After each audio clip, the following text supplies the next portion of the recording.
So ALTO'S Adventures, I think I came across on Twitter, saw some pictures of it because people were going, this game looks real good. And it did. This is basically, I think you could class it as an auto runner. We got like a snowboarder running after a big, I think it's llamas, gone like on a stampede. So you're flying down this mountain and then catching them and then doing stunts along the way. So you kind of simple touchscreen controls, tap to jump and tap to hold to do like flips. You have to kind of land your board back down, so it's got a touch of the kind of Tony Hawksy skate slash what's the one in the pit? What, Ollie Ollie? Is it Ollie Ollie? Yeah, Ollie Ollie I think it's called.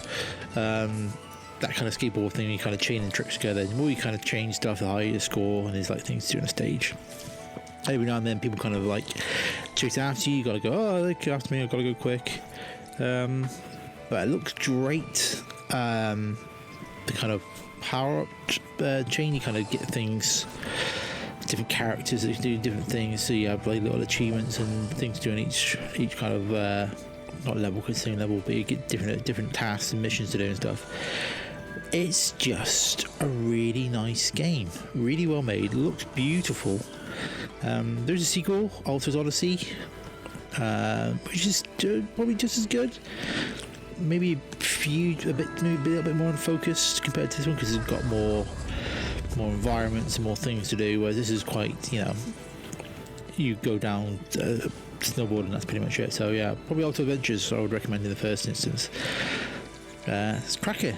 It's an absolute cracker game, so yeah, recommended.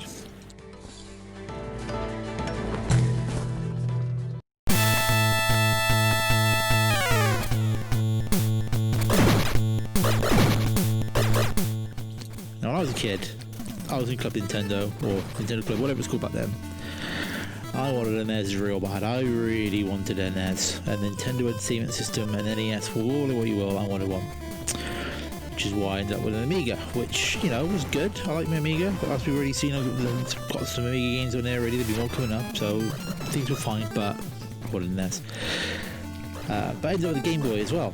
I think the next Christmas, got a Game Boy because, boy, were they everywhere. They were popular things. One of the first games I got was Batman. This is a game based on the '89 Batman film, so Michael Keaton and Jack Nicholson, Joker, and all that kind of stuff. The game doesn't really follow the same plot. I mean, you can probably see here Batman's got a gun shooting dudes on platforms, which not a one-to-one copy of the film, but it doesn't matter because it's a really good game. Like, this was essentially my first kind of proper console platformer.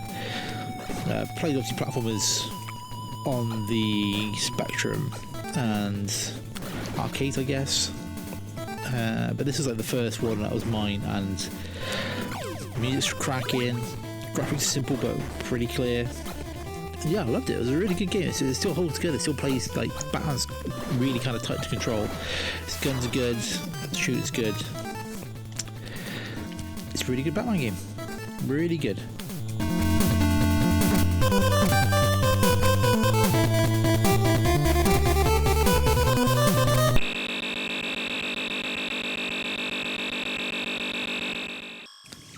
So Spectrum game, 3D Death Chase, which weirdly wasn't one that I played. I don't think I had it when I actually owned a Spectrum. So this would be one that I came across later through emulators. When I first got my PC, I think the early emulator scene was still kind of going. It's called kind of getting going. I think we're up to like, you could do 8 and 16-bit consoles weren't much far past that because, well, I think when I had my PC, like the PlayStation was only about 2 years old, so, whatever. But anyways, so Spectrum emulators. Because I really liked the Spectrum, so I was going back to play some games. And I didn't play this one before, but I remember playing it, and it was still really good. It's quite a simple game. You kind of go through trees, speeder style. So Return of the Jedi speeders chase a sequence, I guess, is the kind of biggest influence here. Just blasting through trees, shooting dudes, chasing like a tank or a helicopter in the background, shooting that as well. But it was just the kind of gameplay loop, to use that term, was really good. Just, you know, flying through the trees, shooting dudes, repeating it at night. Then the next day, it was as basic as you want, but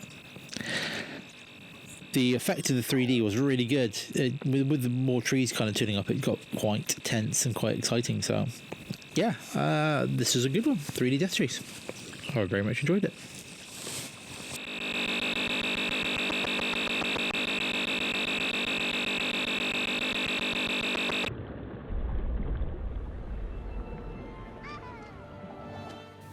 The 3DS was a fantastic console and kind of got me through a bit, got me back into games a bit when I kind of fell away somewhat.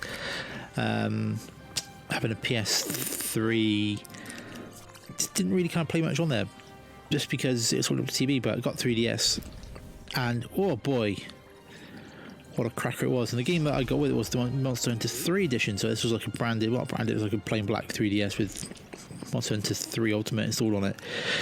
And this was a game I really wanted to get into previously because I had a PSP, but I never really played it on. I never got a copy on there, just because I think that was a bit more kind of co-op focused, if I remember right. Like, I remember hearing stories about people kind of sitting around tech cafes or whatever in Japan playing it together, and it sounded amazing, but there wasn't that infrastructure to play it like that in the UK, so I never really played it on the PSP. But on this one, with the kind of online, was still through Nintendo system, but it was doable. Yeah, I got into it on this one. I understood, you know, that joy of, you know, going out, hunting an animal, getting the bits you need, making that sword, going back out, smashing some more animals, getting that armor, just repeating it. It's like, I suppose, it's something that a lot of games have at their core now, that kind of crafting,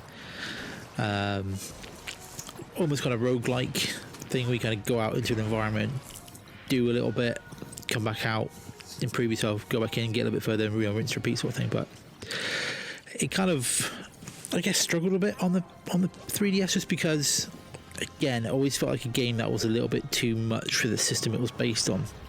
So the controls, whilst they were, you know, they were good, you didn't have the second analog stick. It's a little bit menu-y and a bit fiddly, but it was still really fun. You know, making steaks was good. Nobody likes cooking. And yeah, I had a real good fun time with this one.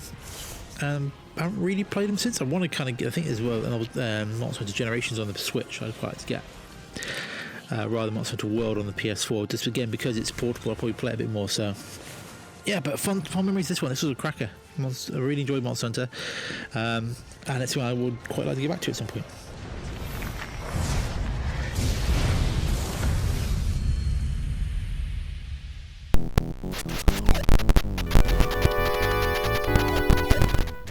Now, legend has it, this was the very first arcade game I played. My dad held me up to a Spy Hunter cabinet, and I played Spy Hunter.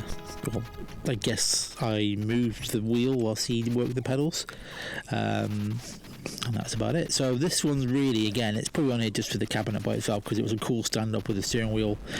Looked like the steering wheel from Kit from Knight Rider, covered in lights and buttons to push. Game itself is very perfunctory. You're kind of driving up real quick, and it's quite hard to play a little bit. Keep hitting stuff. It's very much an arcade machine. It's very much looking to kill you as quickly as possible to get coins out of you.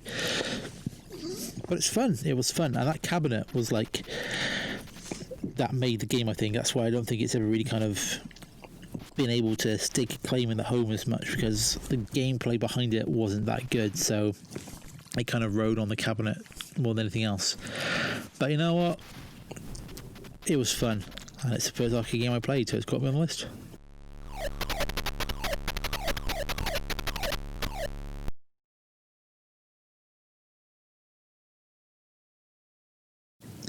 I think the first snooker game I played was Steve Davis Snooker on the Spectrum, with interesting Steve Davis on the cover. But obviously, if anybody from the 80s knows their snooker, the people's champion was Jimmy White. The whirlwind himself, borderline alcoholic and living legend, put his name to this game, Jimmy White's Whirlwind Snooker on the Amiga, which, I mean, for the time, as 3D games goes, was pretty mind-blowing, because, I mean, yeah, it looks simple, but it's smooth and it plays well. I think that's the most important thing. It plays a good game of snooker. It doesn't... The 3D's not a gimmick. The 3D assists the game. You know, being able to move around, see the balls, like, flip to different viewpoints of the table and stuff. It was, you know, nothing else would do this. I guess like 3D pool snooker will be perfected later on, but for an early 90s Amiga game, I mean, come on, look at it. No one could have pictured this outside of the arcades. And it was really good. And Jimmy White on the front and a big, massive book in there about snooker. So, like, it was popular in the 80s, snooker was. I don't know why, it just was. So, it was a simpler time.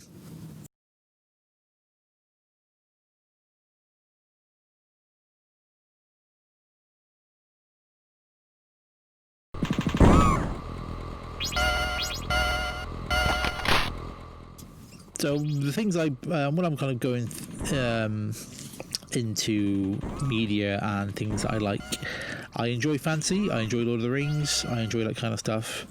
But give me a Space Marine any day of the week. Give me that Space Marine. Give me that 40k Warhammer, not the Warhammer original one. I want dudes with guns in spaceships with aliens shooting things up, and that's what you get with Alien Breed. You get dudes with guns in a spaceship shooting things up. So it's basically Gauntlet, the arcade joy, but with Space Marines. I don't think they are Space Marines, but you know, they're dudes in space with guns. Like, the vibe of it was really good. We were wandering around, a great soundtrack. Just a real good game of that era that maybe doesn't hold up when you go back to it, but it's still fun. It still holds together. The control's still tight. Shooting's still fun. And who doesn't love walking around space shooting aliens? Everybody loves it.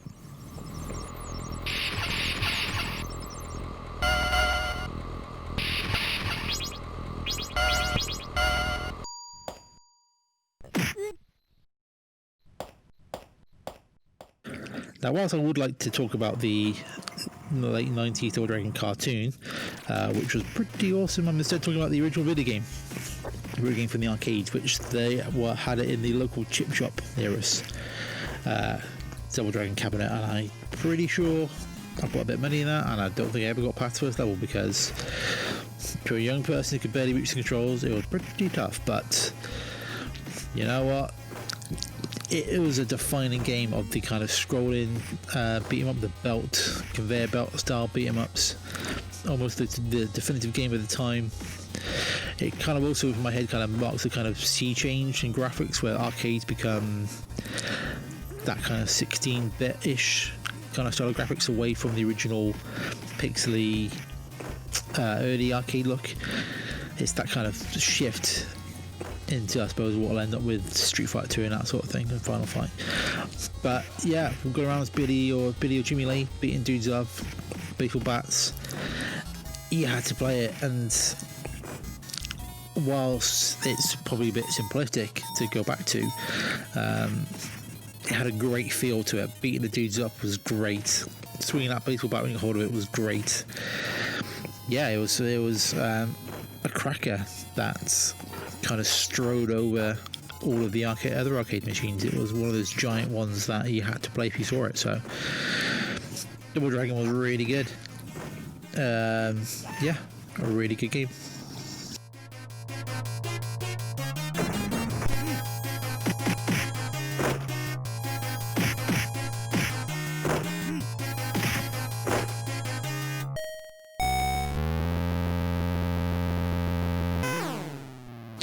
I think driving games on the Game Boy it was always a tough ask. It was always a tough ask to kind of transfer that kind of feeling of speed and motion onto that screen. I remember having, was it Formula 1, F1?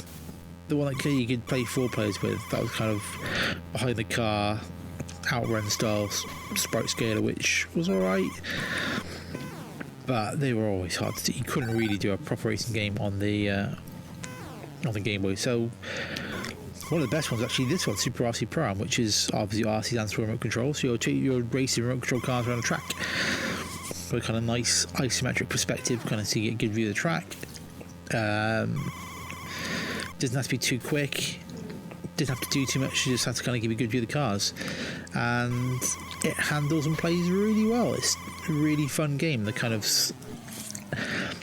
big slides around corners, clashing with the dudes, getting weapons and blowing them up, dodging things of the track. It was packed a lot into a very small package. You know, you'd have the upgrades on the track, so you go around and select the Nintendo letters you collect for reasons that I forget right now. It doesn't matter. But it's just a cracking game to play, and it was really fun to kind of, you know, start off and try to get as far as you can, get your car picked up as possible to beat all the dudes around the track.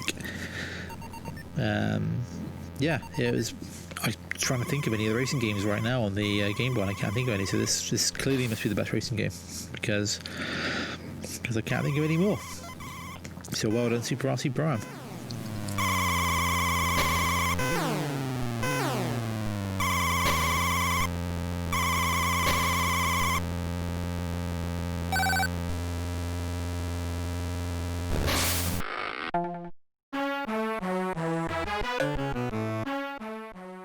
Now, puzzle games on the Amiga were probably 10 a penny.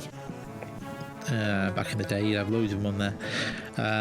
But none of them were quite like Lemmings, which is kind of weird combination of puzzler and like, what's it, the computer people kind of pet game? Well, not really pets, but anyway, so the Lemmings would fall out of their stage and they would just walk off to one side until they hit something and turn around, or they fell to their death. So it's your job to kind of make sure they can get to the exit through whatever means necessary. A lot of that was giving them the Lemmings jobs, so blockers that would kind of stand there and make Lemmings go different directions, and diggers who would dig down, and people who build bridges. You give parachutes to some dudes so they would survive if they fell down. And somehow all this was done with a character sprite the size of, I don't know, like 10 pixels? I don't know how many pixels it is, but it's tiny. But the amount of character they get through just in those small details is ridiculous. Like, it's ridiculous. Like, look, you can tell, like, if you've got like blockers going or diggers or anything else, you can just tell each one just from a glance, which is, it's so impressive considering the size of the characters. So that character, I think, took the game through an awful lot, because a lot of levels were essentially just, you know, viciously difficult, because why not? But having that charm of trying to keep your little dude safe, that made the game that little bit more special, that little bit more, you kind of go back to it more to kind of rescue more of the dudes, because god damn it, you can't just let them fall into the pit, can you? You just can't do it.